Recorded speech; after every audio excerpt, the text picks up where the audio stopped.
So one thing I'm thinking about now, how do I appreciate the place I live in more?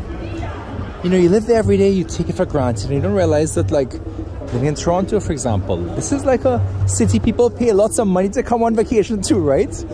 People like different countries like, what? I'd love to live in Toronto, it's an amazing place.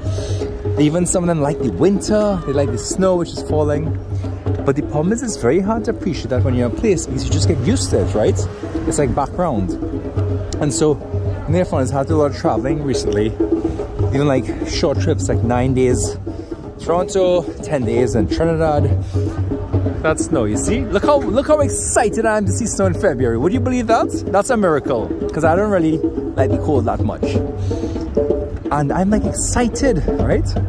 Because when you're somewhere else, it just makes you think, right? Like, oh yeah, you've got this snow, this vibrance. Those people got in the winter. And you just won't appreciate that as much or like take it in if you're just here, right? So trying to think, what do I take away from this? Like, what's the principle here and how do I generalize it to another context? So is it that, for example, every weekend I should be like a tourist in your own city, right? Tourist at home. And just do something that people would normally come as a tourist. Buy a Lonely Planet Toronto, you know? Go into Allen Gardens, you know? Go and check out, you know, the island, even though it's winter, you know? Go to Trinity Bellwoods Park, and you might have been there 10 times before, but you're just going to do it, right? So I'm going to try and do that a bit more.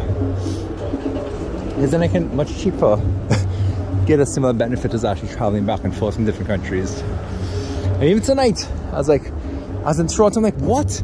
You could just walk down the street in Toronto and get worse. You get shawarma. You know, in Trinidad, you can do that right now very easily.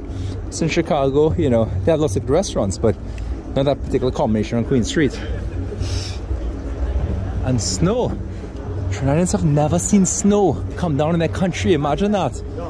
The miracle of ice falling from the sky.